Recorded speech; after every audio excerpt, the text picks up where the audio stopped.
This month, we're in the month of Tammuz. The Hebrew month is called Tammuz. In the Torah itself, Tammuz doesn't have a name. Tammuz is called Chodesh Harvi, the fourth month.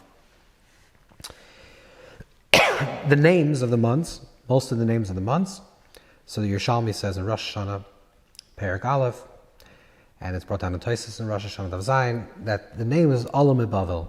These were names that Jews received when they left Babylon after the destruction of the first Beis HaMikdash, after the destruction of the first temple. They went into Babylon, and then when they returned back to Eretz Yisrael, they took the names of the months of the year that were colloquial names that the nations of the world where they were residents used those names, and they incorporated them back into the Torah. These were originally Akkadian names, Babylonian names.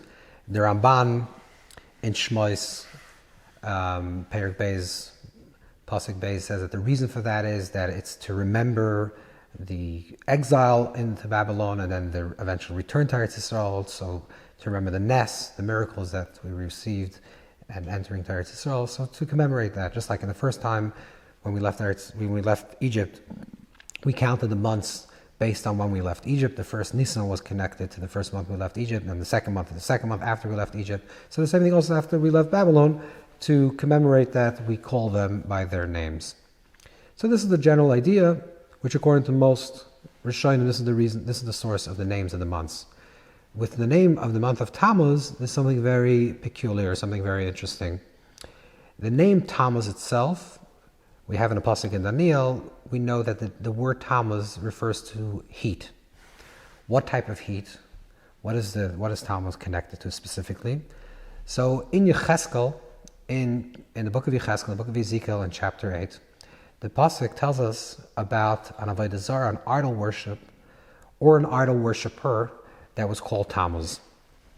This is some type of pagan god or pagan deity that the Rambam Maimonides in Mar Nevuchim in the second chapter in Perek Chavtes, the Rambam writes that Tammuz was either a deity that was killed or was a idol worshiper of this deity that was killed by a jealous wife, and there's some type of jealousy, some type of heat, some type of passion, and because of that, they named this month the hot month of the year. Tammuz is the hottest month of the year. They named it Tammuz. So Rashi brings down in Yecheskel, in chapter 8, Rashi brings down that how was this idol worshipped?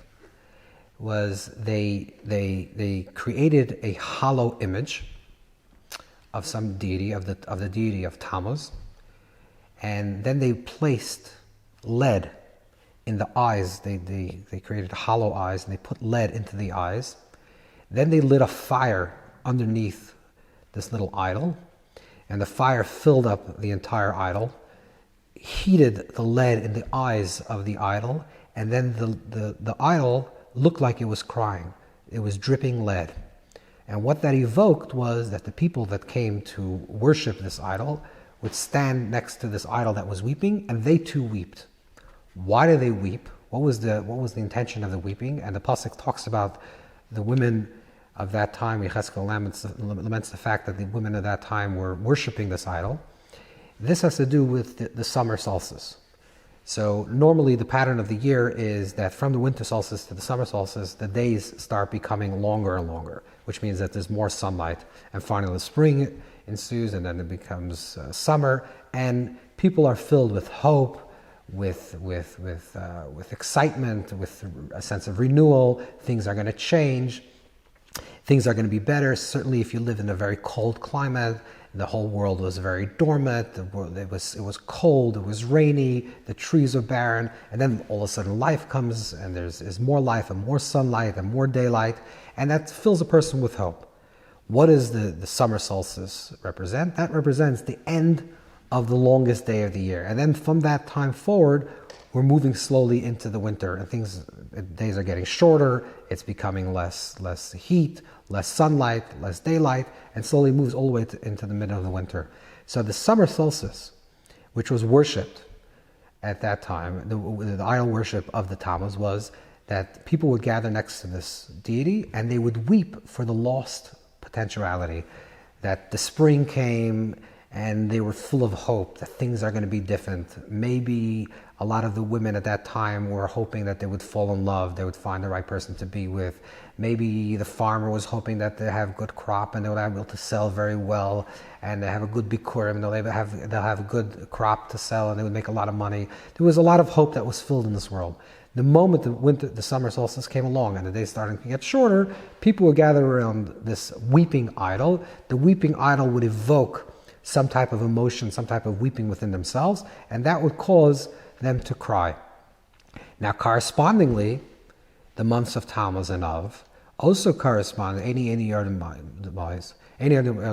It speaks about that my eyes become filled with tears. This is also connected with the time that we celebrate between Shivas B'Tammuz and Tisha B'Av, in the 3 weeks, which is in Tammuz and Av, which we also are filled with bechia. When Hashem says that you cried for no reason in the story of the spies, I'm going to give you a reason to cry. And this is going to be bechia l'doros. This is going to be a crying for generations. This time period during Tammuz and Av, in the heat of the summer, is when we commemorate the destructions of the first and second Beis HaMikdash. And that's a time to cry and a time to weep over the lost Beis HaMikdash that we have. But here is the great contrast between the Avodah Zarah aspect of Tammuz, the idol worship aspect of Tammuz, and lahavdil, the holy worship of crying and for the Beis HaMikdash. There's 2 types of tears. There's 2 types of crying. One type of crying, one type of wailing and feeling disappointment is that you just cry for the lost hope, for the lost possibility. Summer came, spring came, it could have been amazing, it could have been wonderful, and it didn't work out. And therefore I'm crying together with this deity for the lack of any hope, the lack of any development, nothing really worked out. And I'm lamenting the fact that fate overtook my choice, and I'm stuck in square one. That's one type of crying. It's a crying of desperation. It's a crying of despair. There's no hope. There's no possibility.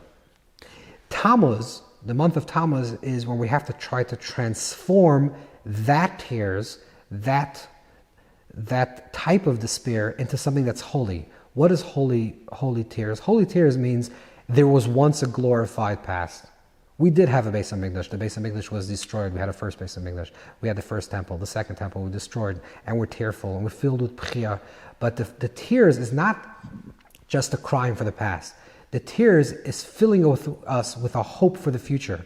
We say we came from a glorious past, and therefore we hope and we yearn and we long, and we know that soon will be the full building of the revealing of the third Beis HaMikdash, and the world will reach its perfected state in the times of Mashiach. So it's not just a crying for the past, but it's a crying to remember the past, so to anticipate and to yearn and to long for a better future. And that's the basic, strong distinction between these 2 types of tears. Yes, Tammuz is named after a deity, a weeping, crying, jealous God, jealous deity that's crying for the lost love, for the lost opportunity, for the lost potential. We too cry during the months of Tammuz, but we transform that tears. We look at our past as an indicator to tell us what our future will look like. We say, yes, we did have something glorified, and we feel very painful that we're not experiencing it any longer, but our tears creates the longing and the hope and the belief that eventually things will turn around. We will break out of this darkness. We will break out of this gullus. Hashem will redeem us and will reach our perfection with the coming of Mashiach.